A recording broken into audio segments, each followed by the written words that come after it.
यह सब सुनकर जी न जाने कैसा हो आया। उस भोली पित्र मात्र हीना लड़की पर क्या बीत रही होगी, यह सोच सोच कर मैं व्याकुल हो उठी। मेरे पास कुछ एक ही दिन का समय था। दूसरे ही दिन काठगोदाम से मेरा रिजर्वेशन हो चुका था।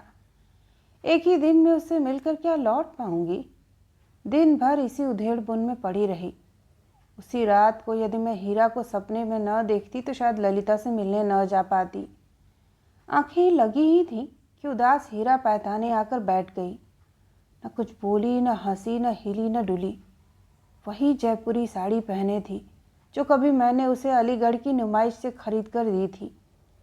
दोनों कपोलों पर क्षय रोग की लालिमा उसके रोग जीर्ण पांडुवर्णी चेहरे पर वैसी ही अस्वाभाविक लग रही थी जैसा हमेशा लगा करती थी। कंकाल सी सूखी देह पर लाल पहाड़ी आड़ू से दमकते रक्तिम कपोल। सुबह उठती हूँ तो लगता है सारे शरीर का खून पसीना बनकर बह गया है, जैसे कोई धुली साड़ी सा निचोड़ देता है मुझे। वह कहती और मैं हंसकर कह दी, चल हट, गाल तो तेरे लाल लाल सेब से धरे हैं। किंतु आज मैं भी जब उस राज रोग की घातक क्षमता को झेल उसी पसीने से कभी कभी निर्जीव हो उठती हूँ तो पीले विवश चेहरे की स्मृति पश्चाताप से चित्त विगलित कर देती है। सपने में भी उसकी करुणा विवश दृष्टि मुझे क्षुब्ध कर गई। हठात लपक कर उसने मेरे दोनों हाथ पकड़ लिए। उन छलछलाई आंखों के मूक अनुरोध को मैं टाल न सकी। दूसरे ही दिन मैं बाजार गई, मिठाई का डिब्बा लिया। बैग में उसके लिए एक साड़ी पहले से लाकर रख ली थी। कुछ दिन पूर्व किसी स्नेही पाठक ने मुझे एक पार्कर पेंसिल पेन का सेट कुवैत से भेजा था, वह भी उसके लिए रख लिया और मैं बस में बैठ गई। मैं जानती थी वह मुझे घर पर ही मिलेगी। इतवार को वह पूरी छुट्टी मनाती थी। उस दिन वह अपनी नौकरानी को भी छुट्टी दे देती है और एकदम अकेली रहती है, यह मुझे पता था। उसी एकांत की मुझे कामना थी। बस अड्डे तक, उसके घर तक की तीखी चढ़ाई पार करने में मैं हाँफ हाँफ गई। पहाड़ की दुरूह चढ़ाई अकेले ही पार करना जीवन की दुरूह यात्रा की एकाकी पार करने की भांति कुछ कम दुरूह नहीं होती है। आज उसकी ढालू पथरीली छत पर पीले भीम कद्दू नहीं, वह स्वयं सूख रही थी। अपनी सुचिक्कन काली घन घटा सी खुली केश राशि को वह छत पर बैठकर सुखा रही थी। एक और परीक्षा की बादामी कॉपियों का स्तूप था जिसमें से एक खुली कॉपी वह जांच रही थी। अरे ओ हेडमास्टरनी, मैंने हंसकर कहा, अब बहुत कॉपियाँ जांच ली, चल नीचे उतर। उसने अचकचा कर मुझे देखा और फिर उसने जो किया उसके लिए मैं प्रस्तुत नहीं थी। मैंने कांप कर आंखें बंद कर ली। हाय मौसी तुम! खैर वह अपनी साड़ी को घुटनों तक उठा तीखी छत से नीचे कूद पड़ी। उसके खुले बाल एक क्षण को हवा में लहरा उठे। घुटनों तक उठी सफ़ेद साड़ी से दिखती उसकी रोमहीन पहाड़ी फूलों सी चिकनी टांगे एक सीध में सदी वह ऐसी दक्षता से धरा पर अवतरित हो गई जैसे आकाश से अवतरित होती कोई अशरीरी अप्सरा हो। ऐसे कूद गई कमबख्त, अगर हाथ पैर टूट जाते तब? मैंने कहा, तब क्या, टांग टूट भी जाती तो कौन मुझे शादी की चिंता है अब मौसी, शादी तो हो ही गई है। तो बड़ी दुष्टता से मुस्कराई। पर आप यह बताइए अचानक यहाँ कैसे आ गई? बस तुझसे मिलने। सुना तू देश विदेश का चक्कर लगाकर फिर हेडमास्टरनी बन गई है। अचानक उसने मुंह लटका लिया। चलिए पहले चाय पी लीजिए, लाइए बैग मुझे दीजिए। पर आपने मुझे क्यों नहीं लिखा? आप आ रही हैं, मैं घोड़ा लेकर बस स्टैंड पहुंच जाती, इतना भारी बैग आपको लादना पड़ा। उसने मेरे हाथ से बैग ले लिया। इसीलिए तो नहीं लिखा। मैंने उसे गुदगुदाने की चेष्टा की। तुझे घुड़सवारी करते तो देख चुकी हूँ। उस लद्दू भोटिया घोड़े पर बैठना तुझे ही भाई मुबारक हो। एक कदम आगे चलता है और दो कदम पीछे। उस पर घनी आयाल से उसकी आंखें ऐसी अंधी बनी रहती हैं कि पता नहीं कब सवारी सहित काली गंगा में उतर जाए। ऊंचाई ऐसी है तेरे अरबी घोड़े की कि पीठ पर बैठो तो पैर जमीन पर टिक जाते हैं। यानी चार टांगे घोड़े की, दो अपनी साथ साथ चलती हैं। और ठठाकर हंसी और हाथ पकड़कर मुझे भीतर खींच ले गई। पहली अनुभूति जो मुझे कमरे में पैर रखते ही हुई वह थी एक पीड़ादायक निस्संग निर्जनता की। लगता था सुई भी टपकी तो नगाड़े का सा निनाद करेगी। लो तुम बैठो मौसी, मैं अभी चाय बनाकर लाती हूँ। मैंने देखा जीजाजी का पलंग अभी भी उसी परिपाटी से लगा था। दीवार पर वही तस्वीरें लगी थी जिन्हें मैं पिछली बार देख गई थी। कमरे में कहीं भी हेडमास्टरनी के क्षणिक विलासपूर्ण वैवाहिक जीवन का स्पर्श भी नहीं था। न उसकी विदेश यात्रा का कोई स्मृति चिन्ह, न कहीं उसके विवाह का कोई चित्र। एक और एक विकलांग तिपाई पर उसकी घर की धुली 3-4 साड़ियाँ, पहाड़ी नदी के एक भारी भरकम गलडोन शिला के नीचे स्वयं दबी अपनी शिकनें दूर कर रही थीं। शायद यही उसकी अचल स्त्री थी। पास में ही धरा था उसका स्कूली रजिस्टर, पहाड़ी ऊन का भूरा कार्डिगन। दूर से देखकर मैंने पहले सोचा कोई तिब्बती पश्चिमी अपसुक कुत्ता ही हाथ पैर समेटे सो रहा है। हाथ के भिने नीली पीली धारी वाले उसके मोजे और वही सतरंगी मफलर कुर्सी पर धरा था, जिसका उसके यौवन के कफन के रूप में परिचय पाकर मैं पिछली बार गई थी। एक हाथ में चाय का गिलास और गुड़ पगे मीठे खजूर लेकर वह आई तो मैंने पूछा, खिमलू को आज छुट्टी दे दी है क्या? हाँ, आज इतवार है ना, इतवार को मैं उसे पूरे दिन की छुट्टी देती हूँ। अपने भतीजे से मिलने बिनसर गई है, कल लौट आएगी।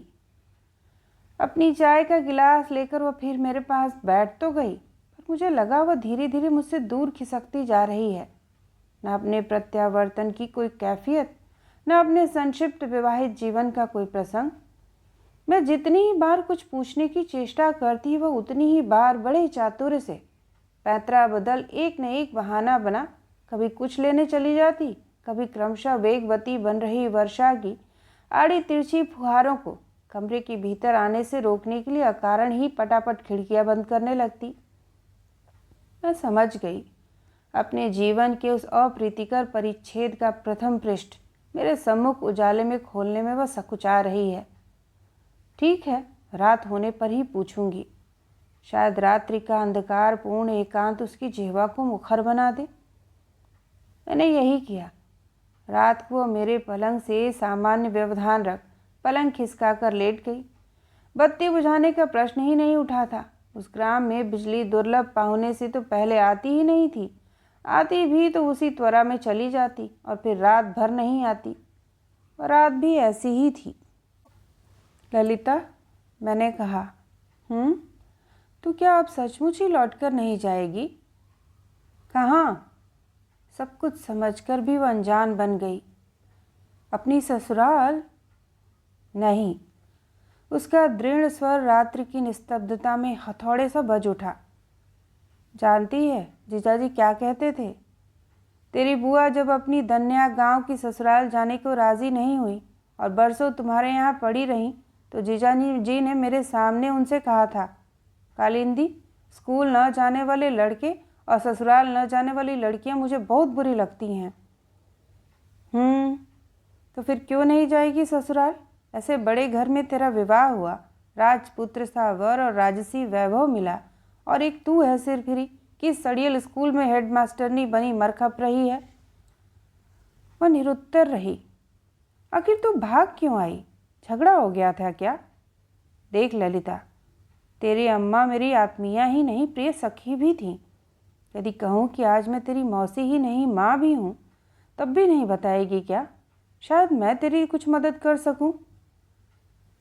संसार में अब कोई मेरी मदद नहीं कर सकता मौसी, यही समझ लो कि अब मैं विधवा हो गई हूँ। उसकी यत्न से दबाई पहली सिसकी फिर सहस्त्र सिसकियों में फूट गई। खिड़की से आती सड़क के लैंप पोस्ट के अस्पष्ट आलोक में भी पलंग पर बैठी उस दुबली पतली लड़की की सिसकियों से कांपती देह को मैं स्पष्ट देख पा रही थी। शायद आज पहली बार वह किसी की उपस्थिति में जी खोलकर रो पा रही थी।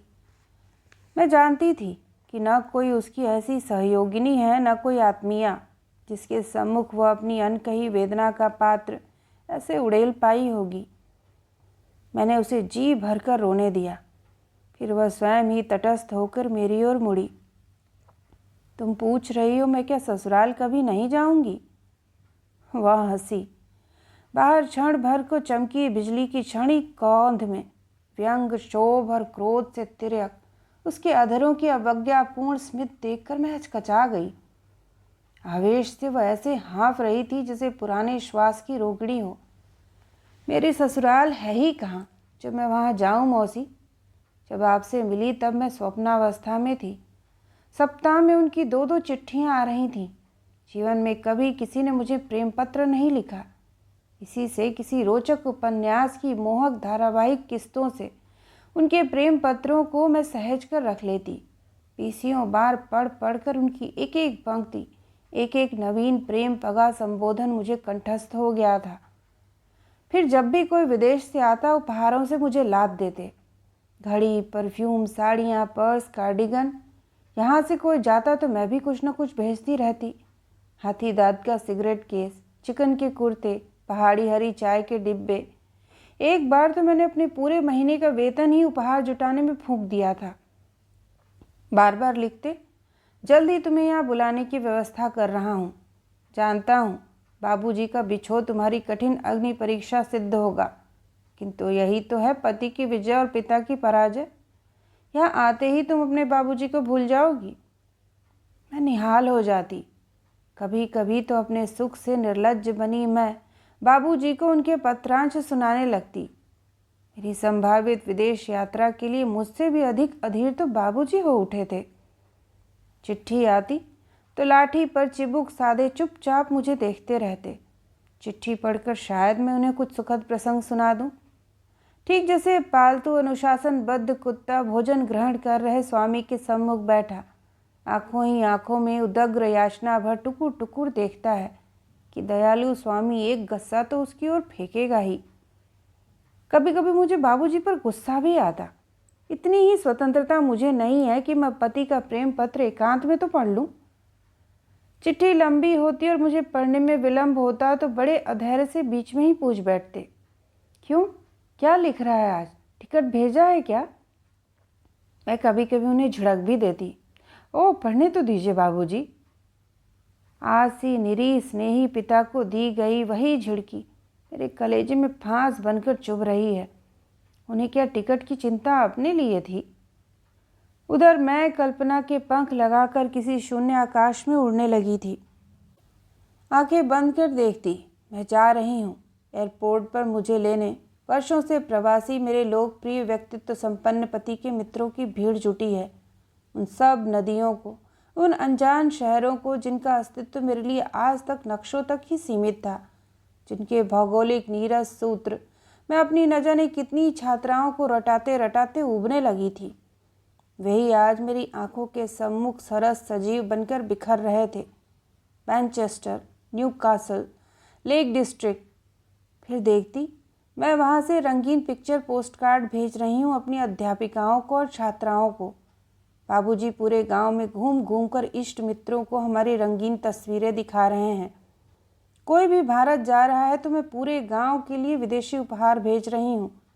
बाबूजी के लिए घड़ी, पटवारी कक्का के लिए गरम पुलोवर, मौसियों के लिए साड़ियाँ, खिमुली के लिए गरम मोजे। और फिर मेरे वे सारे काल्पनिक सतरंगी सपने आकाश में ही बादलों के फाहे से उड़कर विलीन हो गए। वह एकाएक चुप हो गई। फिर स्वयं ही उसने भग्न सूत्र थाम लिया। जब 1 साल बीत गया और उसके पत्रों का आना एकदम ही बंद हो गया तो बाबूजी का धैर्य उनके रक्तचाप को भयावह रूप से बढ़ा गया। डाकिये के आने में देर होती तो लाठी टेकते वह स्वयं डाकखाने पहुंचकर पोस्टमास्टर से पूछते, क्यों भाई, विदेश से कोई चिट्ठी तो नहीं आई है ललिता के नाम? उनकी यही सनक धीरे धीरे पूरे गांव का मजाक बन गई। क्यों पांडे जी, दामाद की चिट्ठी आई? कब जा रही है तुम्हारी ललती? मेरा खून खौल उठता।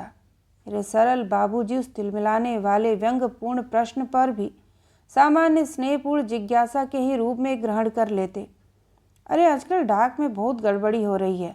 कल अखबार में था, एक पोस्टकार्ड इलाहाबाद से 15 वर्ष पहले चलकर अब लखनऊ पहुंचा है।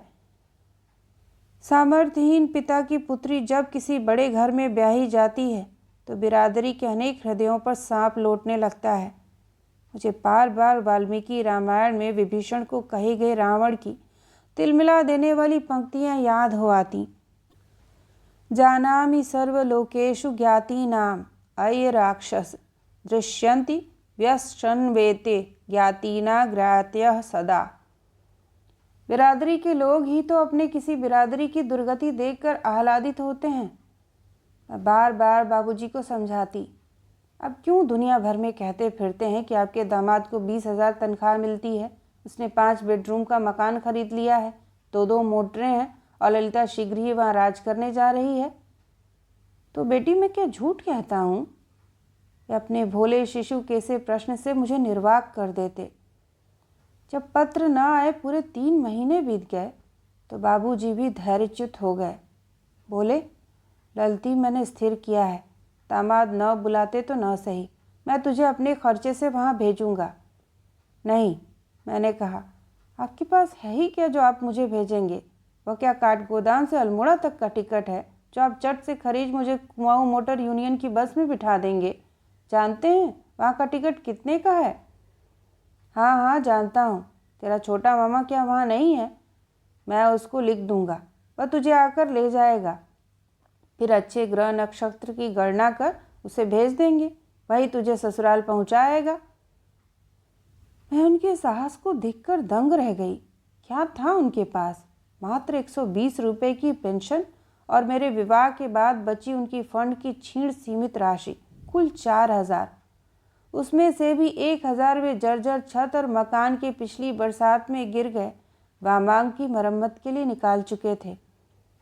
कुछ 2 धोतियों, 2 खद्दर के कुर्ते और एक जीर्ण कोट और एक पहाड़ी ऊन के स्वेटर में ही दिन काटने वाले मेरे दरिद्र मित व्ययी बाबूजी मुझे विदेश भेजकर अपने जीवन के बचे खुचे दिन क्या खाकर काटेंगे? मैं आपको 1 पाई भी खर्चने नहीं दूंगी। आप कन्यादान से मुक्त हो चुके हैं, ले जाना होगा तो वही ले जाएगा जिसने अंगूठा थामा है। मैंने दृढ़ता से कहा, नहीं ललती, बाबूजी की आंखों में आंसू छलक आए। मैं क्या तेरा दुख नहीं समझता? 3 ही महीने में तेरी हड्डियां निकल आई हैं, रंग स्याह पड़ गया है, रात भर खांसती रहती है। तू क्या सोचती है मैं यह सब देखता नहीं? हमारी फैमिली हिस्ट्री तो तुझसे छिपी नहीं है। तेरी माँ को क्षय रोग ले गया, तेरी नानी को, तेरी 3 मौसियों को। अब चिंता न करे बाबूजी, वह रोग मुझे नहीं ले जाएगा। ऐसे पुण्य कर पृथ्वी पर नहीं आई हूँ। शायद मेरी यही बात उन्हें चुभ गई। अर्थात पुण्य कर आई होती तो असमय की वह मृत्यु मेरे लिए सुखकर होती। शायद मेरी यही बात अब तक मेरी मन ही मन कौशल से छिपाई गई गहन वेदना को उनके सम्मुख उघाड़ कर रख गई थी। ललिता, वे कहने लगे, तेरी माँ एक कहानी सुनाया करती थी। पहाड़ के एक दरिद्र ग्राम की कन्या थी चिंता। परदेश कमाने गया उसका पति वर्षों तक नहीं लौटा और मायके में ही पड़ी रही। चिंता बालिका से किशोरी हुई और किशोरी से युवती। एक दिन उसने अपने पति को पत्र में कविता लिख भेजी, मैं श्वानिका का चाला खेलूँ नी, मैं क्या खेलूँ तेरहाड़। अर्थात मेरी हम रूम हमजोलियाँ अपने बेटों को खिला रही हैं, मैं किसे खिलाऊँ? तेरे हाड़ को? मैं तुझे हाड़ नहीं खिलाने दूंगा बेटी। और फिर उसी दिन से बाबूजी कमर कस मेरी विदेश यात्रा की तैयारी में जुट गए थे। फंड से क्या होता? नानी सालम में बासमती के 3 खेत मेरे नाम कर गई थीं, उन्हें भी बेचना पड़ा। फिर भी भिक्षा पात्र नहीं भरा। अपनी दुर्लभ पुस्तकें बेचने लगे तो मैंने बहुत समझाया पर उन्होंने मेरी एक न सुनी। रात रात भर जग कर मेरे द्विरागमन की सफल यात्रा के लिए ग्रह नक्षत्रों की गणना की गई। विदेश स्थित ग्रहों का स्वदेशी तिथि नक्षत्रों से अंतर निकाला गया। दुर्भाग्य से फ्लाइट बृहस्पतिवार को थी। एक बार बाबूजी गहरे सोच में पड़ गए। गुरुवार को कन्या पितृगृह से विदा नहीं होती। उमा भी तो गुरुवार को ही दक्ष गृह से चली थी। सुपारी हल्दी की गांठ मेरे सूटकेस में धर मुझे तिलक लगा बाबूजी ने एक दिन पहले ही मेरा एयरपोर्ट को प्रस्थान कर दिया। सारी रात मेरे साथ स्वयं भी वहीं बैठे रहे।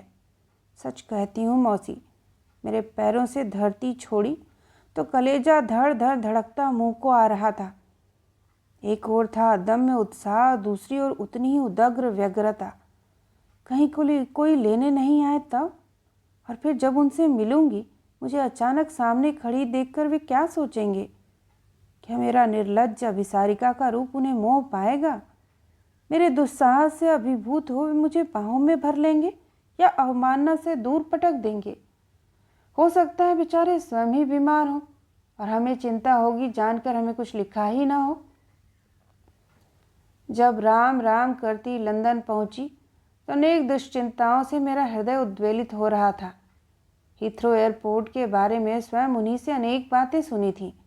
वहां पहुंचने पर एंट्री परमिट दिखाना पड़ता है। भारतीयों को वहां जानबूझकर ही अपदस्थ किया जाता है। मैं तुम्हें अकेली थोड़े ना आने दूंगा, तुम तो बौरा जाओगी, मैं स्वयं आऊँगा तुम्हें लिवाने, उन्होंने आने से पहले कहा था। मेरे पास तो कुछ नहीं था, न एंट्री परमिट न किसी के नाम का परिचय पत्र। आने के उत्साह में मैं मामा का पता लाना भी भूल गई थी। सरल अनुभवहीन पिता की अंगुली पकड़कर ही मैं पहली बार दिल्ली आई थी।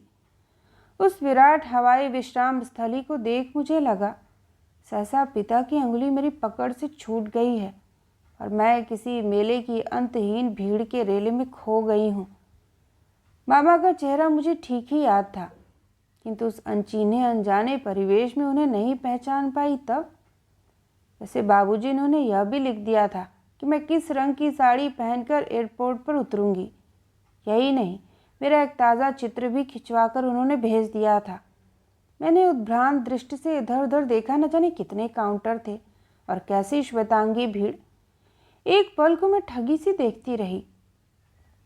आप क्या पहली बार यहाँ आई हैं? पीछे से एक मृदु कंठ स्वर ने जैसा मेरा कंधा थपथपा दिया। मैंने मुड़कर देखा। चेचक के दागों से बुरी तरह नुचा खुचा चेहरा, त्रुटिहीन साहबी वेशभूषा, हाथ में एक बैग लिए एक नाटे कद का व्यक्ति मुझे बड़ी सहानुभूति से देख रहा था। ऐसा स्याह रंग कि मुझे पहले लगा वह नीग्रो है। मेरी हतप्रभ दृष्टि देखकर उसने एक बार और भी विनम्र स्वर में विशुद्ध हिंदी में पूछा, आप शायद किसी को ढूंढ रही हैं, पर लेने आए व्यक्ति यहाँ नहीं आ सकते। यहाँ की औपचारिकता पूरी होने पर ही आप बाहर जा पाएंगी और वहीं वे आपको मिलेंगे। आपको उस काउंटर पर जाना है। उसने एक काउंटर की ओर उंगली दिखाई। जिस काउंटर पर मैं जा खड़ी हुई वहाँ एक ऊंची युवती अपनी कठोर मुख मुद्रा से अनुभवहीन आगंतुकों को सहमाती सबके पासपोर्ट उलट पुलट कर देख रही थी। मेरी सहमी आकृति और डरी डरी आंखें देखते ही वो शायद समझ गई थी कि मैं पहली बार लंदन आई हूँ। यहाँ क्या करने आई हैं? वह भी एक संक्षिप्त अवधि के लिए। किसी आत्मीय के पास आई हैं क्या? लैंडिंग परमिट कहाँ है? एक साथ अनेक कठोर प्रश्नों की मशीन गनी बौछार ने मेरी वाणी हर ली। मैं उनसे कहना चाह रही थी कि जिस आत्मीय के पास आई हूँ, हमारे देश में नारी का उससे घनिष्ठ आत्मीय और कोई नहीं होता। मैं अपने पति के पास आई हूँ केवल विदेश भ्रमण के लिए। वहाँ नौकरी करती हूँ, लौटना है, इसी से अवधि संक्षिप्त है। मेरा दो टूक उत्तर उसकी कठोर मुखमुद्रा को देखते ही देखते मनोहारी स्मित से संवार गया। मैं उसके देश में बसकर अवांछित भारतीय भीड़ का रेला बढ़ाने नहीं आई हूँ। जानकर वह आश्वस्त हो गई और मैं उस चक्रव्यूह से बेदाग निकल आई। एक व्यर्थ आकांक्षा से मेरा हृदय फिर धड़क उठा। क्या पता मामा ने उन्हें भी सूचित कर दिया हो और वे मुझे लेने आए हों। इन्हीं मामा से हमारा संबंध एक प्रकार से विच्छिन्न ही हो चुका था। उस स्वार्थपरक देश में जाकर जो मृत्युशैया पर पड़ी चिर दारिद्र्य से जूझती अपनी जननी को देखने भी नहीं आया था, उस मामा से हमारी सहानुभूति हो भी कैसे सकती थी। फिर उन्होंने धर्म भीरु बाबूजी की दृष्टि में एक अक्षम्य अपराध भी तो किया था। पूर्व विवाहिता, पति परित्यक्ता, 3 पुत्रियों की एक विदेशिनी प्रौढ़ा जननी से विवाह कर उन्होंने स्वयं ही हमसे मुंह मोड़ लिया था। अचानक मेरी दृष्टि मामा पर पड़ी। मुझे देखते ही वे तेजी से आगे बढ़े और मेरे हाथ से सूटकेस लेकर बोले, मैंने तो तुझे दूर से ही पहचान लिया था। एक पल को तो लगा हाथ में सूटकेस लिए हीरा दीदी ही चली आ रही हैं। मामा की साहबी वेशभूषा, शरीर से आती मदिर सुगंध और स्वस्थ दगदगाते चेहरे को देखकर मैंने कहा, मामा तुमने तो मुझे पहचान लिया, पर तुम आगे ना बढ़ते तो शायद मैं तुम्हें ना पहचान पाती। तुम तो एकदम अंग्रेज लग रहे हो। हाँ हाँ, मामा का अहंकारी स्वर मुझे अच्छा नहीं लगा। और तो और यहाँ भी सब मुझे इटालियन या स्पेनिश ही समझते हैं। बाहर निकलते ही मामा ने सूटकेस मुझे थमाकर कहा, तू यहाँ खड़ी रह, मैं कार ले आऊँ। पहाड़ी चीते सी छलांग लगाती मामा की कार आई और उसका कलेवर देख मुझे उसमें बैठने में भी संकोच हुआ। रोडवेज की बसों को छोड़कर क्या आज तक मैं से किसी कार में बैठी भी थी? तेरी मामी तुझे देखकर बहुत खुश होंगी, मामा ने कहा तो एक क्षण को मैं चकरा गई। मामी से कहाँ से आ गई यहाँ जो मुझे देखकर खुश होंगी? यह प्रिय संबोधन जिसके साथ ही मेरी ननिहाल की अनेक मधुर स्मृतियाँ जुड़ी थीं। विदेश की उस वीरानी में सहसा मामी का नाम सुन मैं एक पल को चौंकी, फिर समझ गई। किसी अनजान विदेशिनी के नाम के साथ उस रिश्ते को स्वीकार करने में मेरा अबाध चित्त विद्रोह कर उठा। मन ही मन मैंने निर्णय कर लिया, उसे मामी कभी नहीं कहूँगी, कभी नहीं। मामी तो मेरी एक ही थी। मामा फिर वहीं की कुशल पूछने लगे, फला कैसे हैं, फला कैसे हैं। मैं जिसकी कुशल पूछना चाहकर भी नहीं पूछ पा रही थी उसका उल्लेख क्या मामा जानबूझकर ही नहीं कर रहे थे? मामा का घर एयरपोर्ट से बहुत दूर था। चिकनी स्वच्छ सड़क पर राजसी गाड़ी जल में मछली सी फिसल रही थी। हम पहुँचे तो मामा के लाल रंग की छत वाले कॉटेज को देख मुझे लगा जैसे नैनीताल के किसी बंगले के बाहर खड़ी हूँ। छोटे से बाग में हवा में झूमते हरे नीले पुष्प, फल भार से गदराई सेब आड़ू के वृक्षों की नतमुखी टहनियाँ, हृदयाकार जलाशय में खिले कमलों के बीच तैरती रंगीन मछलियाँ और मखमली दूब। तेरी मामी को बागवानी का बेहद शौक है, मामा ने कहा और द्वार की घंटी बजाई। मधुर टंग टंग के साथ दूसरे ही क्षण द्वार खोलकर अपनी मांसल भुजाएं फैलाए मुझे आलिंगनबद्ध करने मेरी विदेशिनी मामी खड़ी थी। मेद बहुल शरीर की स्वामिनी गुरु नितंबिनी। उस मामी को देख मैं उस प्रसारित बाहुपाश के बंधन में अपने को समर्पित भी नहीं कर पाई। देहातिन गंवार सी खड़ी ही रही। उसी ने बढ़कर मुझे बाहों में भींचा। मेरे दोनों कपोलों पर स्नेहपूर्ण चुंबन के 2 अंगारे दागे और बाहों में ही भरकर मुझे भीतर खींच ले गई। उस वात्सल्य पगे आलिंगन का प्रत्युत्तर मैं उसी प्रगाढ़ उष्णता से नहीं दे पाई। देती भी कैसे? 8 ही दिन पूर्व तो मैं मामी से विदा लेने ननिहाल गई थी। दिन भर चूल्हे के पास बैठी बेचारी मामी मेरे लिए पकवान बनाती रही थी। सोच रही थी क्या क्या खिला दूं इसे। चलने लगी तो काठ के सकरे द्वार पर उसने मुझे बाहों में कसकर भींच लिया था। अरे दुश्मनों के देश जा रही है ललती, पता नहीं कब लौटेगी वहाँ से। मुझे कड़ कड़ अंगवाल में बांधे अश्रुपूरित आंखों से विदा दे रही छोटी मामी जैसे आंखों के सामने खड़ी हो गई। बड़ी और मझली मामी का चेहरा जहाँ मुझे देखते ही लटक जाता था, वहीं पर छोटी मामी मुझे देखकर गुलगुल हो जाती। अपनी दोनों कठोर कलह प्रिया जिठानियों की गृहस्थी में वो बेचारी नौकरानी सी खटती रहती, फिर भी एक शब्द नहीं कहती। कहती भी किससे? मायका भी ढंग का होता तो वहीं चली जाती। बड़ी मामी कहती, यहाँ अपना ही खर्चा पूरा नहीं पड़ता, सब कुछ ही तो करना पड़ता है। जाड़ा आता है तो सबके लिए गर्म कपड़े, रजाई, कंबल। उस पर छोटे लल्ला ने तो आंखें ही बंद कर ली। अरे कभी कुछ खर्चा ही भेज देते इसके नाम। मझली मामी घुन्नी थी, मुँह से कुछ नहीं कहती, किंतु छोटी मामी का कैसे उपद्रव करती हैं मैं देख चुकी थी। झाड़ू लगाना, गाय भैंस के गोठ को बुहार गोबर निकालना, दूध दुहना, घर भर के लिए चाय बनाना, सब कुछ छोटी मामी के जिम्मे था। उस पर अशक्त पंगु सास को बिस्तर पर ही टट्टी पेशाब कराना, वहीं गीले कपड़े से उनका बदन पोंछ उनके जप की सामग्री जुटाना, यह भी छोटी मामी ही करती थी। कपड़े धोने बैठती तो जानबूझकर ही मझली मामी धुले कपड़े भी मैले कपड़ों में मिला जाती। ननिहाल की तीनों बहुओं में वही सबसे सुंदर थी। कभी उसे ढंग का कपड़ा पहनने को नहीं मिला, फिर भी वह दोनों मामियों के चेहरों पर झाड़ू फेर देती। इसी से ईर्ष्या कातर दोनों जिठानियाँ उस पर दिन रात कहर बरसाती। मेरा आना उसे बहुत अच्छा लगता, मेरी साड़ियों में से एक दो मैं उसे चुरा छुपा कर दे आती, पर मामी जैसे समय से पहले ही बुढ़ा गई थीं। न उसे पहनने ओढ़ने का शौक़ रह गया, न खाने पीने का।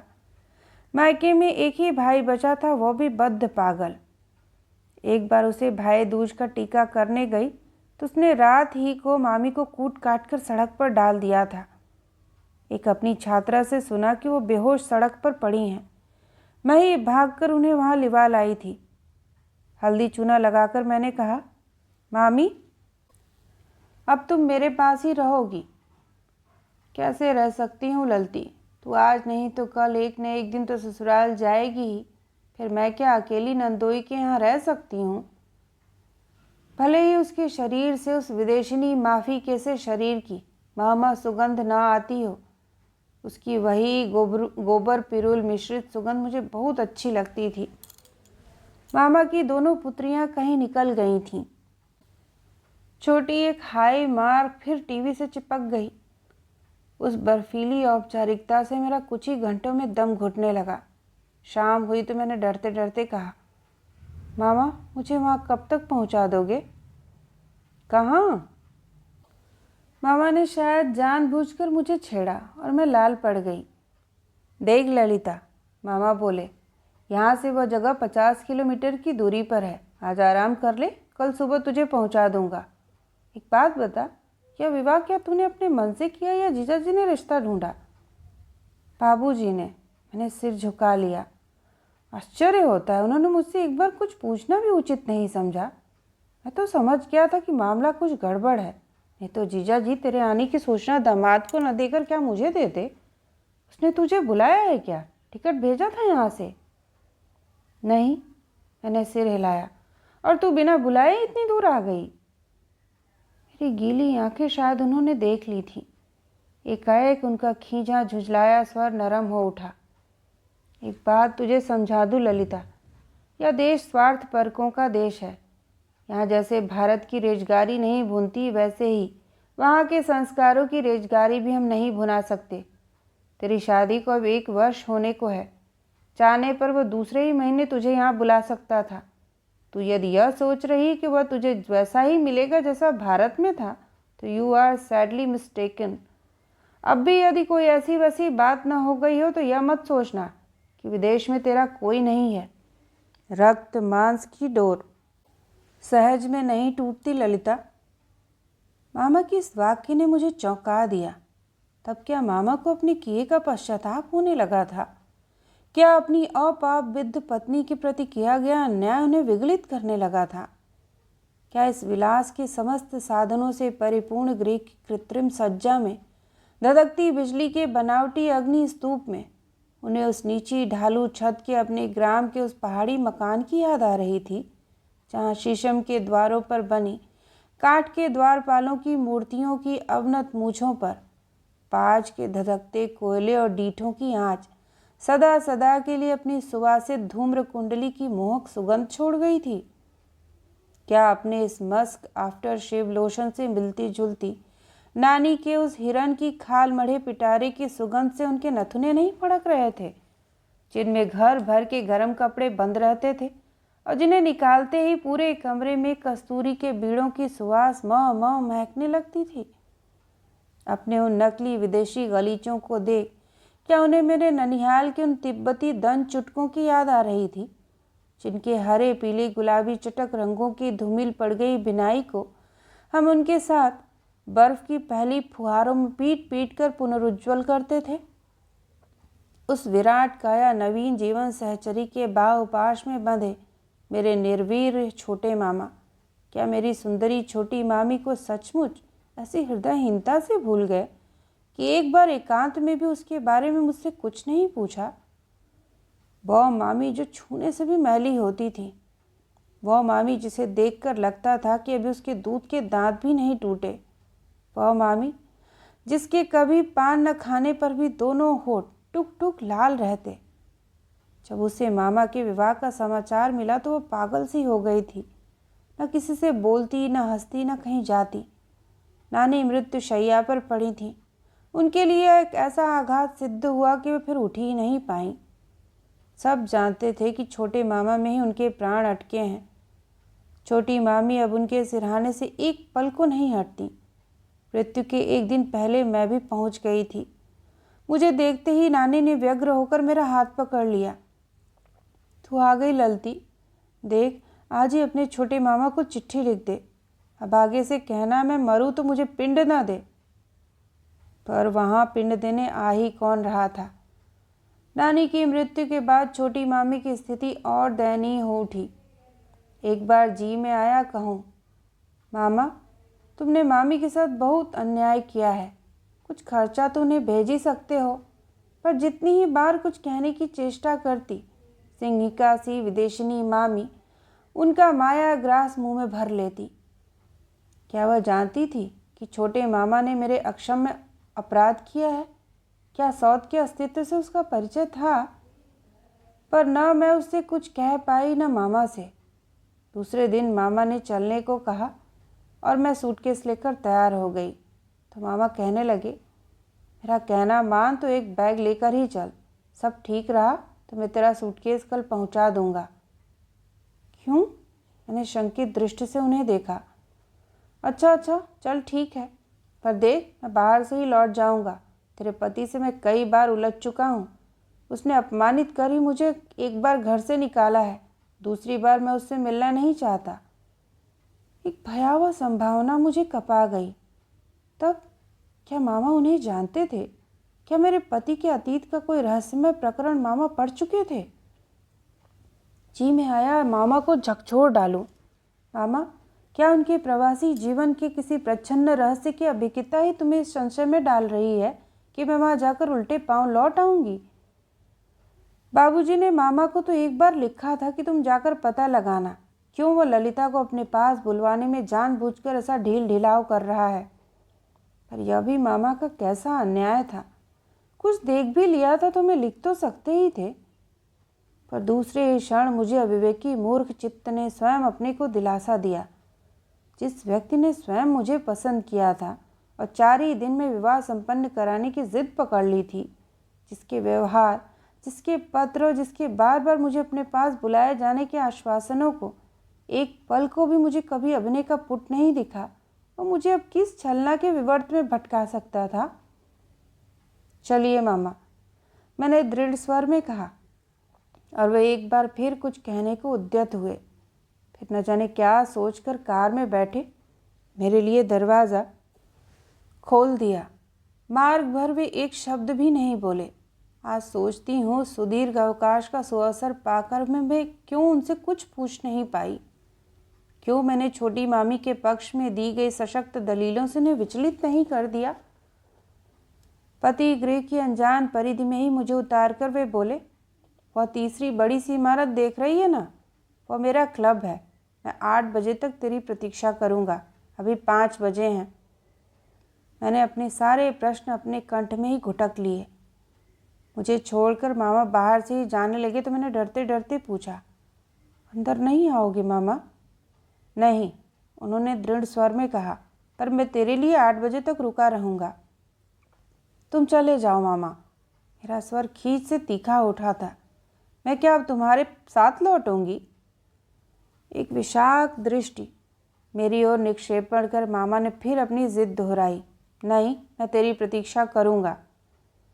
और जिस संघातिक अपमान को झेलने पति गृह की घंटी बजा स्वयं अपने दुर्भाग्य को न्योत रही थी, वो मामा शायद जान गए थे। पहले किसी ने प्रत्युत्तर नहीं दिया, फिर दोबारा बटन दबाया और भीतर से तीखे नारी कंठ का चिड़चिड़ा स्वर आया, कौन? मैं अपना किस नाम से परिचय दूं? सोच ही रही थी कि द्वार खुल गया। मेरे सम्मुख एक श्वेत वसना युवती खड़ी थी। साधारण लंबोतरा चेहरा, सफ़ेद स्कर्ट, वैसा ही कार्डिगन, अधरों पर गहरी लालिमा और सुनहले केश, गहन नीली आंखें और तोते सी किंचित मुड़ी नाक। सूर्य समुद्र में कब की डुबकी लगा चुका था, पर दिन अभी शेष था। जितने ही आश्चर्य से मैं उसे देख रही थी, उतने ही अचरज से वो मुझे भी घूर रही थी। किससे मिला है? मेरे पति से? जी नहीं। मैं वाक्य पूरा भी नहीं कर पाई थी कि वह मुझे भीतर खींच ले गई। बड़े संभ्रम से उसने मेरे हाथ का सूटकेस थाम लिया। कमरा इतना प्रशस्त था कि एक साथ 10-12 लोग भी आ जाएं तो भीड़ न लगे। एक कुर्सी पर एक बूढ़ा अंग्रेज बैठा था। मेरे पिता, उसने परिचय दिया। साथ ही उसके पिता संभ्रम उठकर मेरी ऐसी आत्मीयता से हाथ पकड़कर मेरा हिलाने लगे जैसे मैं कोई अनजान अतिथि न होकर उनकी पूर्व परिचिता निकटस्थ आत्मीया हूँ। मेरे पति बाहर गए हैं, अभी आते ही होंगे। आप भारत से आई हैं? उसने मेरे सूटकेस को ऐसी दृष्टि से देखा जैसे समझ गई हो कि वहाँ रहने आई हूँ। एक पल को उस चेहरे की कमनीयता, उसी अभिज्ञता ने विलुप्त कर दी। अपने आने की सूचना नहीं दी। क्षमा कीजिएगा, पर क्या आप मेरे पति की कोई निकटस्थ आत्मीया हैं? मेरी अपदस्थता शायद उसने भांप ली और उसी क्षण अपनी चतुर जाति और जन्मजात शिष्टाचारिता का पासा फेंक हंसकर बोली, आश्चर्य है कि आज तक सुधीर ने मुझे कभी तुम जैसी सुंदर आत्मीया की चर्चा भी नहीं की। फिर बाल कौतूहल से उसने अनजाने में ही मेरी आगे आ गई चोटी को हाथ में लेकर पूछा, क्षमा कीजिएगा, पर क्या ये आपके असली बाल हैं? कभी प्रशंसापूर्ण दृष्टि से वो मेरी चोटी, कभी साड़ी के आंचल और कभी कमर में खुसे चांदी के गुच्छे को देखने लगी। मामा ने कहीं मुझे गलती से किसी दूसरे के अनजान गृह में तो नहीं भेज दिया? क्षमा करें, मैंने साहस कर पूछ ही लिया। यहाँ सहसा घंटी बजी। मेरे अधूरे प्रश्न को अधूरा ही छोड़कर वो उठ गई। सुधीर, देखो, तुम्हारी अतिथि कब से तुम्हारी प्रतीक्षा में बैठी है। मुझे देखते ही सुधीर का चेहरा फक पड़ गया। मैं आज शब्दों में उस सफ़ेद चेहरे को बांध नहीं सकती, पर मुझे एक पल को लगा उसके रक्त शून्य चेहरे की आंखें मुर्दे की स्थिर आंखें बन गई हैं। फिर एक पल में उसने जन्मजात अभिनेता की भांति बड़े लाड़ से लपक कर मेरे दोनों हाथ थाम लिए। उस स्पर्श के साथ ही अब तक अवचेतन में कोई सहस्त्र रक्त सिक्त स्मृतियों ने मेरा सर्वांग सिहरा दिया। मुझे लगा उसने मेरे दोनों हाथ ही नहीं थामे, मुझे गोद में उठाकर तेजी से चक्राकार घुमा, मुझे फिर ज़मीन पर छोड़ दिया। फिलिस, ये मेरे सगे चाचा की लड़की हैं। क्यों, तुमने लिखा भी नहीं कि तुम आ रही हो? अंग्रेजी में ही वह मुझसे व्यर्थ मिथ्या कैफियतें मांगता जा रहा था। Meet my cousin daddy. वह कुर्सी पर बैठे वृद्ध की ओर मुड़ा। एक पल को एयरपोर्ट पर खड़े अपने वृद्ध पिता की दुर्बल देह की स्मृति मुझे पागल बना गई। मुझे विदा दे रहा दूर से हिलता उनका दुबला हाथ फिर किसी शून्य अंतरिक्ष में हिलता मुझे बेवल कर उठा। मेरे तमतमाए चेहरे को देखकर एक क्षण को वह अप्रस्तुत हुआ, फिर उसी निर्लज्ज स्वाभाविकता से बोला, फिलिस, तुम चाय बना लाओ, बेचारी थक गई होंगी, मैं तब तक अखबार ले आऊँ। आप भी चलेंगे डैडी? अब मुझे लगता है कि वो मुझे जानबूझकर ही अकेली छोड़ गया था, जिससे सब कुछ देख सुनकर मैं सुअवसर पाते ही भाग निकलूं। मेरे पति के ऐसे घर आए अतिथि को छोड़कर अखबार लेने चले जाने का बुरा न मानना। फिलिस ने बड़े दुलार से मेरा हाथ थामकर कहा, डैडी के साथ ठीक इसी समय अखबार लाने का उसका नियम सा बन गया है। तुम बैठो, मैं चाय लेकर आती हूँ। मुझे जैसे किसी ने कील से ज़मीन में गाड़ दिया था। शरीर के साथ साथ मेरा शायद दिमाग भी अवश हो गया था। हाथ में ट्रे लेकर वो फिर मुस्कुराकर कहने लगी, सुधीर स्वभाव का ऐसा फक्कड़ है कि डैडी उसे इंडियन फकीर कहकर पुकारते हैं। उसे इंडियन फकीर के फक्कड़ स्वभाव की अलमस्ती का क्या मैं यथेष्ट परिचय नहीं पा चुकी थी? पर शायद ठीक ही नाम धरा था फिलिस के डैडी ने। सांप और फकीर, उसका क्या एक ही घर होता है? तुम अगर बुरा ना मानो तो मैं अधूरे सूप को पूरा कराऊं? मैंने सिर हिला दिया। उस अधूरे सूप ने ही मुझे उबार लिया था। मुझे फिर अपना निर्णय लेने में एक पल का भी विलंब नहीं हुआ। सूटकेस थामकर मैं चुपचाप बाहर निकल आई। वो अपना इतना बड़ा अपमान लेकर अब मैं मामा के पास नहीं जाऊंगी। कैसे मूर्ख हो तुम! यहीं पर मैंने उस शांत सहिष्णु ललिता को झकझोर कर रख दिया। इतने बड़े अन्याय को तुमने चुपचाप सह लिया। करती क्या मौसी? उसका उत्तर मुझे निरुत्तर कर गया। उस अनजान बस्ती में एक भद्दा नाटक ही तो प्रस्तुत कर सकती थी मैं। किस गवाह को मैं वहाँ खड़ा कर सकती थी? क्या प्रमाण दे सकती थी कि मैं उसकी पत्नी हूँ? कौन विश्वास करता मेरी बातों का? और फिर मान लीजिए मैं चीख चिल्लाकर प्रमाण जुटा, कानूनी बैसाखियाँ टेक अपने पति को पा भी लेती, तो वह क्षण मेरी विजय का, मेरे सुख का क्षण होता। ऐसे बेहया अन्याय को तुमने बिना दंड दिए ही छोड़ दिया। यह अपराध क्या उसके अपराध से कुछ कम है? मेरा यह दृढ़ विश्वास है मौसी, दंड हम नहीं स्वयं विधाता देता है। एक न एक दिन इच्छाकृत अपराध का दंड अवश्य मिल सकता है। तुम्हारे मामा ने तुम्हारी मदद नहीं की? मदद मैंने मांगी ही कब थी? बेचारे न जाने कब तक क्लब में बैठे मेरी प्रतीक्षा करते रहे होंगे। पागलों की भांति में तेजी से चलती न जाने कितने मोड़ पार कर गई और अचानक भाग्य से ही शायद मुझे उस उदार व्यक्ति से टकरा दिया। हाय बेबी, क्या वो मेरा मार्ग अवरुद्ध कर खड़ा हो गया। मैं कांप गई। दैत्याकार नीग्रो का स्याह रंग, मोटे अधरों की विचित्र गढ़न, घुंघराले घने केशों का टोप की आकृति में बना छटाव देख मैं सहम कर कन्नी काटने की व्यर्थ चेष्टा करने लगी। नो नो कहता हुआ फिर हंसा। Something wrong baby? 2 ही दिन पहले मामा से उस बदनाम बस्ती की कितनी ही कहानियां सुनी थी। लंदन में अकेली मत निकलना, विशेषकर इन बस्तियों में। उन्होंने मुझे जो कुछ नाम गिनवाए थे उसी में से उस दिन कांपता कलेजा लिए मैं भटक रही थी। उस पर मामा ने मुझे इन्हीं कृष्ण भुजंग वर्णी चेहरों के प्रति सचेत रहने की सीख दी थी। वह फिर पूछने लगा, क्या बात है बेबी, इतनी डरी क्यों लग रही हो? मेरे हाथ पैर ठंडे पड़ गए, जीभ तालू से सट गई। कहाँ जाना था? क्या मैं जानती थी? डरो नहीं, चलो मेरे साथ। फिर उसने बड़ी दुष्टता से एक आंख मीच कर मुझे आश्वस्त करने की चेष्टा की। I am not a bad man baby. अब तक अकेली पड़ी रहती हूँ तो उस दिन की याद कर कँपकँपी होने लगती है। आश्चर्य होता कि दिन रात अपनी छात्राओं को कभी किसी अनजान व्यक्ति के साथ न चली जाने की सीख देने वाली मैं उस अपरिचित हबशी के साथ चुपचाप कैसे चली गई। वो मेरे साथ कुछ भी कर सकता था, पर मैं किसी मंत्रपूर्ण डोर में बंधी उसके पीछे पीछे चलने लगी। उसकी लंबी लंबी टांगों के साथ चलने में मुझे एक प्रकार से दौड़ ही लगानी पड़ी थी। स्टेशन पहुंचकर उसी ने टिकट खरीदा। सर्द हवा में कांपती मैं उस अज्ञात व्यक्ति के साथ ट्यूब में बैठी। तीर की तेजी से ट्रेन चली तो मुझे लगा मैं हवा में तैर रही हूँ।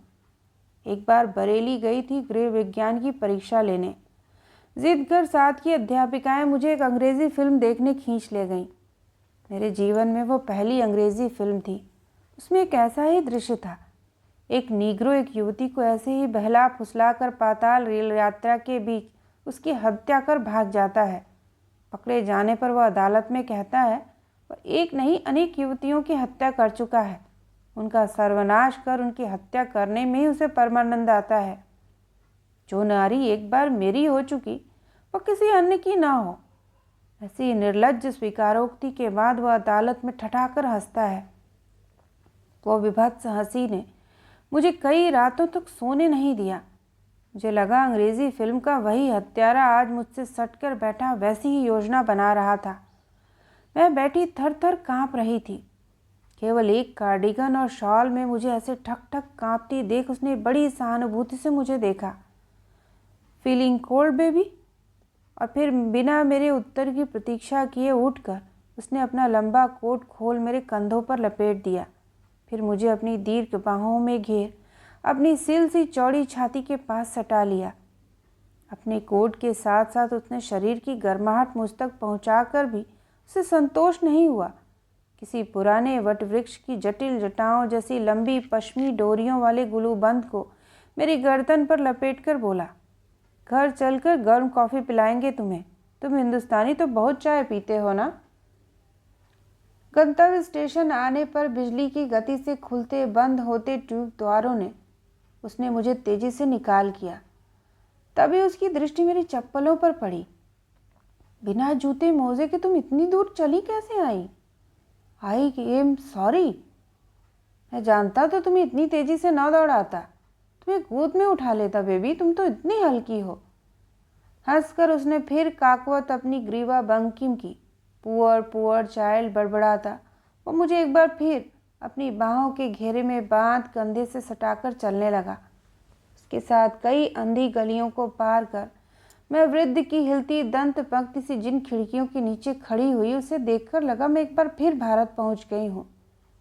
बहुत पहले एक बार नानी के साथ उनके भाई के यहाँ कानपुर गई थी। इसी ईदगाह की सकरी सुरंग सी गलियों से घिरे क्या मैं उसी स्लम में पहुंच गई थी। यहाँ न कोई घंटी थी न नेम प्लेट। मॉम, उसने द्वार खटखटाया और खट से बिजली जली। मोम के से उसे मरियल आलोक से शायद दिए की लौ भी अधिक प्रकाश देती। ऐसा मोमबत्ती का सा वो मरियल प्रकाश था। कौन? आर्थर। बुढ़िया ने द्वार खोल और मैं खड़ी ही रह गई। मॉम, यह बेचारी मुझे सड़क पर रोती भागती मिली, मैं साथ ले आया। बहुत अच्छा किया आर्थर, आओ अंदर आओ, मैं तुम्हें गर्म चाय पिलाती हूँ, सारी थकान दूर हो जाएगी।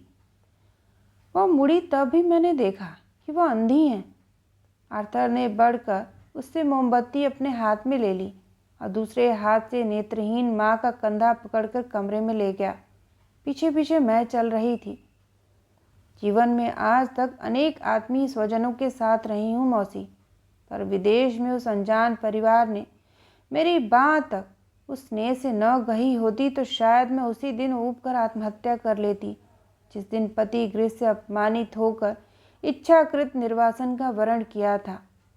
जिसे मैंने दानव समझा था वह देवदूत निकला। उस माँ बेटी की सुशिष्टता का प्रमाण मुझे 2 ही दिन में मिल गया। 2 दिन तक उन्होंने मुझसे एक भी कैफियत नहीं मांगी। न यह पूछा कि मैं कौन हूँ, कहाँ से आई हूँ, न यह पूछा कि मैं क्यों ऐसी हताश होकर सड़क पर भाग रही थी। तीसरे दिन मैंने ही उन्हें सब कुछ बता दिया।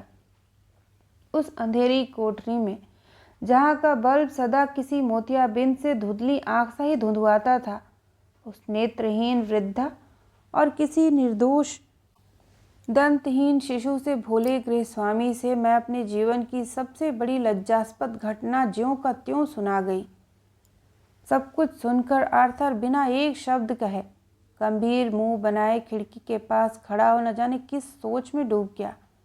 क्या उसके जीवन में भी उसके काले रंग को लेकर कभी ऐसी अपमानजनक स्थिति आई थी? क्या उसके सरल प्रेम को भी किसी ने ऐसे ही ठुकराया था? बुढ़िया ने मुझे टटोल कर अपनी छाती पर खींच लिया। शो माय पुअर डार्लिंग, कहती वह रोने लगी। मेरी आंखों में आंसू नहीं थे। परिस्थितियों के आकस्मिक आघात ने मुझे शायद पत्थर बना दिया था। आर्थर किसी कोयले की खान में काम करता था। दुर्गंध और कालिक से सना जब वह लौटता तो उसकी अंधी माँ को प्रतिदिन यही लगता कि बेटा मौत के मुंह से लौटा है। रोज सिर पर कफन बांधकर खान में उतरता है आर्थर। जब तक आ नहीं जाता मैं कांपती रहती हूँ। इसे कुछ हो गया तो मैं कहाँ जाऊँगी? या तो मेरा सब कुछ है। अंधी तो थी ही बेचारी। पार्किंसन डिजीज से उसका वामांग रह रहकर पीपल के पत्ते से थर थर काँपता रहता था। जरा भी उत्तेजित होती तो कंपन भयावह रूप से बढ़ जाती। आर्थर ने माँ के बार बार कहने पर भी विवाह नहीं किया था। उसने विवाह कर लिया तो माँ का क्या होगा? कभी कभी असहाय माँ की विचित्र बीमारी से ऊब कर वह उसे झिड़क देता। क्यों यह सब अपने हाथ से करती हो तुम? एक बार प्लेटें धोने में बुढ़िया के कांपते हाथों से सारी प्लेटें एक साथ गिरकर चकनाचूर हो गई थीं। तुमसे कितनी बार कहा है, आंखें देखते नहीं, हाथ कांपता है तो ये सब मत किया करो। छिड़की दी गई अपराधी बालिका की सी उसकी माँ चुपचाप सिर झुकाए कोने में खड़ी हो गई थी। प्लेट गिरने की आवाज़ सुन मैं कमरे से बाहर आई तो आर्थर का तमतमाया चेहरा देख मैंने ही टूटे कांच के टुकड़े झाड़ बुहार कर साफ किए थे। जब मात्र भक्त आर्थर ही कभी कभी वृद्धा माँ की छोटी मोटी त्रुटियों पर ऐसे झल्ला उठता था तो क्या पत्नी आने पर धीरे धीरे एक बोझ बनी जा रही सास की अकर्मण्यता को सह पाएगी? मुझे अपनी नानी के साथ किया गया बड़ी और मझली मामियों का दुर्व्यवहार याद हो आता। कितनी बातें सुनाई जाती थी नानी को। तीर से भी तीखे व्यंग बाणों को झेलती नानी बार बार आकाश की ओर कांपते हाथ जोड़कर कहती, नारायण उठा लो अब प्रभु, सबकी जिंदगी में जहर घोल रही हूँ, सरपीड़ी सी अपनी ही संतान को निगल रही हूँ मैं। वह तो निगल ही रही हैं। बड़ी मामी की तीखी आवाज़ कड़ाही में छनछनाते बड़ों की छन को म्लान करती भीतर चली आई थी। बरसात के दिन और सब गूमूद बिस्तर में ऐसी सड़ांध आ रही है आज उस कमरे से कि लग रहा मुर्दा सड़ रहा है।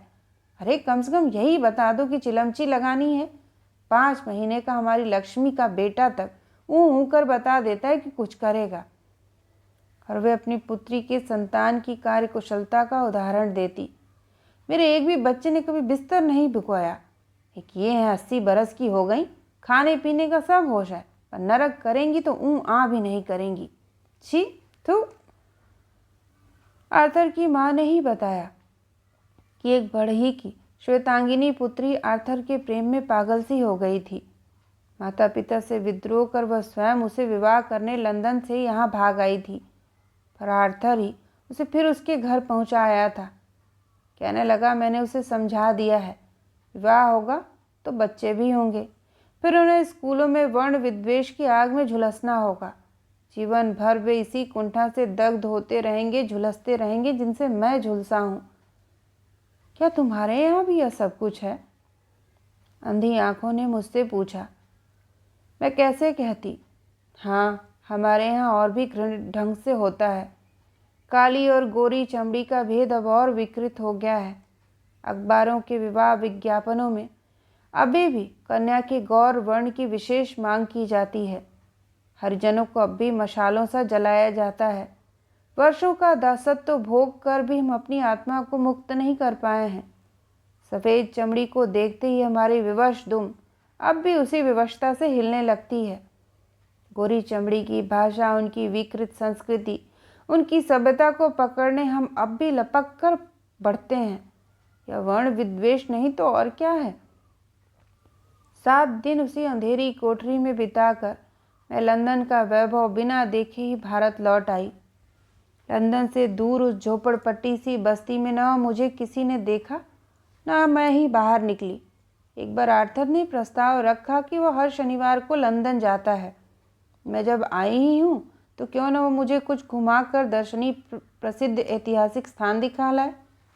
किंतु मैंने उसका प्रस्ताव उसी क्षण फेर दिया।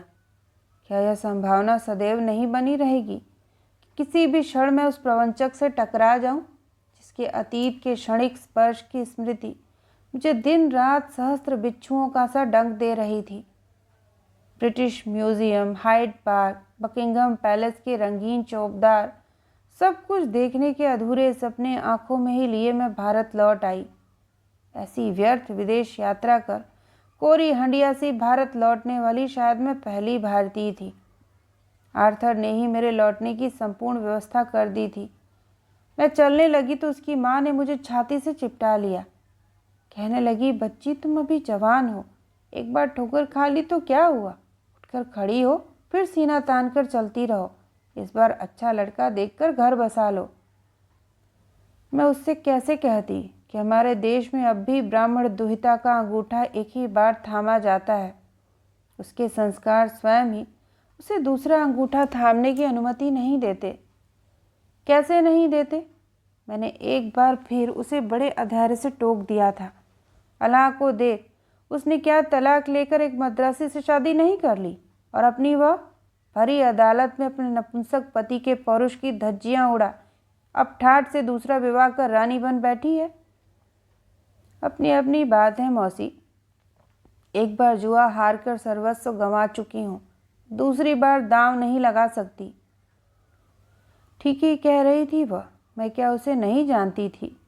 उसकी गहरी जड़ें उस जिद्दी पौधे की सी जड़ें थीं जिसको कलम कर दूसरी धरा पर लाख प्रयत्न करने पर चतुर से चतुर बागबान भी कभी नहीं उगा सकता। आर्थर, मेरे चलने से पहले आर्थर से कहा, मेरा एक काम करोगे? कहो। वह थमक कर खड़ा हो गया। अपने पर्स से सुधीर की रंगीन तस्वीर निकाली। विवाह के वेश में सेहरा बांधे, पिसे चावलों के कुरमुरों से ललाट विभूषित किए। रेशमी पीतांबर और रॉ सिल्क के सफ़ेद कुर्ते पर जरीदार लाल दुशाला ओढ़े नौशा बना सुधीर मुस्करा रहा था। गले में फूलों का हार, माथे पर रोली का नुकीला तिलक, एक एक सज्जा तस्वीर में सजीव होकर उतर आई थी। द्वाराचार के समय उसके चचेरे भाई ने उसी के विदेशी कैमरे से चित्र लिया था। यह तुम्हारा पति है? था, मैंने कहा और कंठ का मंगलसूत्र निकालकर उस तस्वीर पर धर उसे थमा दिया। क्या मुझे क्यों दे रही हो यह? आर्थर कभी मुझे और कभी उस मंगलसूत्र मंडित तस्वीर को देख रहा था। हमारे यहाँ जब पति की मृत्यु होती है तो विवाह का चिन्ह या मंगलसूत्र उसकी छाती पर धर दिया जाता है। वही कर रही हूँ। तुम तो हर शनिवार को लंदन ब्रिज जाते हो, तो क्या उसे यह लौटा दूँ? पता दे सकती हो? नहीं आर्थर, उसे नहीं लौटाना है। वह है ही कहाँ जो तुम उसे लौटाओगे? मेरे लिए तो वो मर चुका है। इसे तुम नदी में बहा देना। एक क्षण को वो मुझे देखता रहा, फिर उसने मेरा चिबुक थाम अपने कदर काले मोटे होंठ मेरे ललाट पर धर दिए। और किसी पर पुरुष ने ऐसा दुस्साहस किया होता तो मैं उसका मुंह नोच लेती, उसकी आंखें निकाल लेती। किंतु मुझे लगा मैं जागेश्वर के गूढ़ मंडप में खड़ी हूँ और धरा में धसे उस अदृश्य शिवलिंग का स्पर्श ही मेरे ललाट को शीतल स्निग्ध कर गया है। मेरी उड़ान के सब सहयात्री एक एक कर चेकिंग के लिए चले गए तो उसने मुझे बैग थमाकर कहा, जाओ, ईश्वर तुम्हारी रक्षा करें। फिर बिना मेरी ओर देखे वह तीर सा निकल गया। उन सजल आंखों के आंसू कहीं मेरी ही उपस्थिति में नीचे न ढुलक पड़े, इसीलिए ऐसे भाग गया क्या वह? बाबूजी को बिना सूचित किए ही मैं आ गई।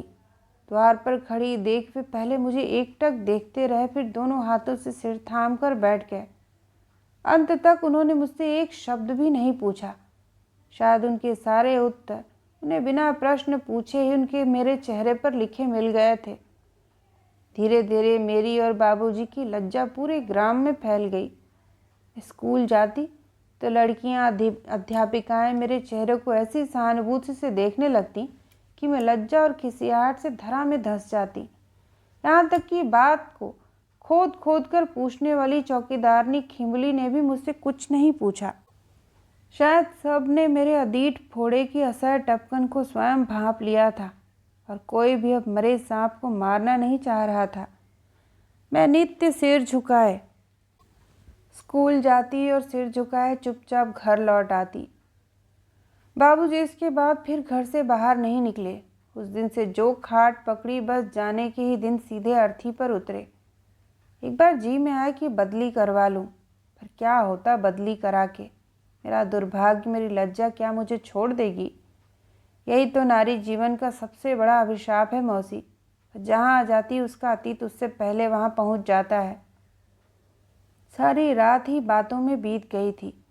मुझे सब कुछ सुनाकर ललिता के हृदय पर धरी शिला शायद उठ गई थी, किंतु अब वही शिला मेरी छाती पर आ गिरी थी। कैसा अन्याय हुआ था उसके साथ। पर मैं जानती थी वह जिद्दी लड़की न कभी अपने प्रति किए गए अन्याय का प्रतिशोध लेगी, न दूसरे परिवेश में ही रहना स्वीकार करेगी। मैं नहा धोकर आई तो अपनी स्कूली कफनी लपेट चुकी थी। ऊंची धोती, खुरदरा स्वेटर, काले शॉल का बुर्का, कांख में बदसूरत रजिस्टर और पैरों में सतरंगी मोजों पर डटे फौजी जूते। कुमाऊं मोटर यूनियन की पेट्रोल से गंधाती बस में मुझे बिठा उसने मेरे पांव छुए। छुट्टियों में ज़रूर लखनऊ आना, मैंने कहा तो मेरा गला भर आया, किंतु उसके शांत निर्विकार चेहरे पर बिछोह की रेखा भी नहीं उभरी। वह खड़ी हंसती रही। तो अब उतर ललिता, बस चलने को है, मैंने कहा तो वह बड़े धैर्य से यात्रियों की असंख्य पोटली बकुचों से सेब की पोटलियों को फाँदती हिरनी सी बाहर छिटक मेरी खिड़की के पास खड़ी हो गई। अपना ध्यान रखना ललिता, लखनऊ ज़रूर आना, मुझे बहुत अच्छा लगेगा। वो फिर हंसी और उसकी वही हंसी मेरे हृदय में भाले से भीतर तक धंस गई, जैसे मैंने किसी मृत्यु पथ के यात्री को बस रोकने की चेष्टा की हो। मैंने खिड़की पर धरी उसकी अराल उंगलियों को धीरे से दबाकर विदा ली। कभी जब वाणी व्यर्थ होकर समस्त आयु डाल देती है तो स्पर्श भी बहुत कुछ कह जाता है। मैं नहीं जानती मेरे उस क्षणिक स्पर्श ने मेरे हृदय की वाणी का अनुरोध कहाँ तक पहुँचाया, पर वह एक शब्द भी नहीं बोली। बस चली और वह खड़ी ही रही। उसने हाथ हिलाया और फिर अपने चक्की के पाट से जूतों से कच्ची मिट्टी का पथ रौंदती चलने लगी। मैंने गर्दन निकाल कर देखा। धीमी पदचाप से नतमुखी हेडमास्टरनी अपने स्कूल का उतार उतरती धीरे धीरे धूल के विवर्त में डूबती मेरी आंखों से ओझल हो गई। तो यह थी शिवानी जी की कहानी विवर्त का दूसरा और अंतिम भाग। सुनने के लिए आप सभी का धन्यवाद।